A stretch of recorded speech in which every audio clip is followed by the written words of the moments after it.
I sat on my porch this morning watching the fog lift off the trees, and it hit me. I am 80 years old.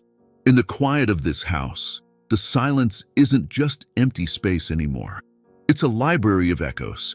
Over the last 8 decades, I've watched the world change. But more importantly, I've watched the people leave. Parents, siblings, my oldest friends, and the person I thought would be holding my hand until the very last second. They are all gone now. When you reach this age, you become a ghost in a world that belongs to the young. You see them rushing, worrying about things that from where I'm standing look like grains of sand. They ask me, "What is it like?" Or they look at me with pity as if being the last one standing is a tragedy. But there is a secret to being 80 that no one tells you until you get here. When everything and everyone is stripped away, what remains isn't just nothing. It's the truth. If you're younger than me, listen closely. If you're my age, take a seat next to me. Today I want to tell you about the things that don't leave. The things that stay when the house is quiet and the phone stops ringing. This is what remains. The first thing I learned is that we never really owned anything or anyone. In my 40s and 50s, I thought my life was defined by what I had built. My career, my house, my reputation. I guarded those things like they were permanent. But at 80, I look at my hands and realize they are empty. And that is okay. I've watched the homes I lived in be sold.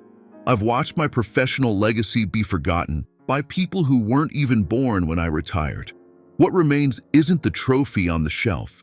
It's the character you forged while trying to win it. I realize that the people we love are just on loan to us. We don't own our spouses or our children. We are just stewards of their time for a little while. When you stop trying to keep people and start just experiencing them, the grief of their departure changes. It turns from a feeling of being robbed into a feeling of gratitude for the loan. What remains is the love you gave, because that is the only thing that doesn't rot or get sold at an estate sale. When you're young, you wait for the big moments, the wedding, the promotion, the grand vacation. You spend your life looking at the horizon. I realized that life isn't made of the mountain peaks. It's made of the walk between them. If I could go back, I wouldn't seek more success. I would seek more noticing. I would linger longer over a cup of coffee. I would listen to the birds with more intent. What remains at the end of a long life is a collection of small, beautiful nothings that turned out to be everything. One of the hardest parts of watching everyone leave is the solitude. We are a generation that was taught to stay busy. But when the kids moved out and the friends passed on, I was left with a stranger myself. Most people spend their lives running away from themselves. They use noise, work, and people to drown out their own thoughts. But at 80, you can't run anymore. Your knees won't let you. So you sit.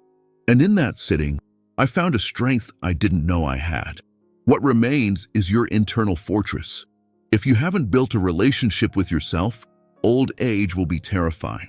But if you have, it becomes a sanctuary. I've learned that I am enough. I've learned to forgive the man I was at 25 and 50.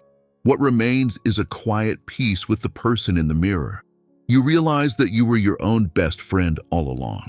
You just didn't know it. People ask me if I have regrets. Of course I do. Only a fool or a liar says they don't. But at 80, there is a difference between regret and remorse.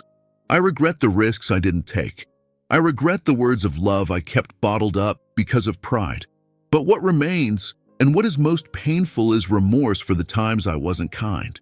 We spend so much energy being right. We argue. We hold grudges. We protect our egos. But as I watched the names in my address book get crossed out one by one, I realized that being right is the loneliest victory in the world. What remains is the realization that kindness was always the correct answer regardless of the argument. If you have someone to call today, call them. Not to settle a score, but to say, "I'm glad you're here." Because one day they won't be, and the score won't matter at all. There is a strange grace in watching the world move on without you. I see the teenagers with their devices, their new slang, their frantic energy. At first, it made me feel bitter. I felt like the world was leaving me behind. But then I realized it's supposed to. What remains is the role of the witness. I am here to see the cycle continue. I see my grandson's eyes, and I see my father's eyes staring back at me. I see that I am just one stitch in a very long tapestry. My job now isn't to lead the parade, but to cheer from the sidelines. There is immense freedom in letting go of the need to be important. What remains is the joy of seeing life renew itself, knowing that a part of my story is woven into theirs. So what remains when everyone is left? Gratitude, a fierce, heart-taking gratitude for the sheer impossibility of it all. That I got to be here, that I got to love even if I lost, that I got to see 29,200 sunrises. I'm 80 and I'm not afraid of the dark anymore because I've realized that the light never really goes away. It just moves to the next room. If you're listening to this, don't wait until you're 80 to find what remains. Look for it now. It's in the breath you just took. It's in the person sitting across from you. It's in the quiet of your own heart. Thank you for sitting with me on this porch for a while. If this spoke to you, share it with someone you love. Subscribe to join us for more reflections on the journey of life. And please leave a comment. Tell me, what is one thing you've learned to cherish as you've grown older? I read them all. It makes the house feel a little less quiet.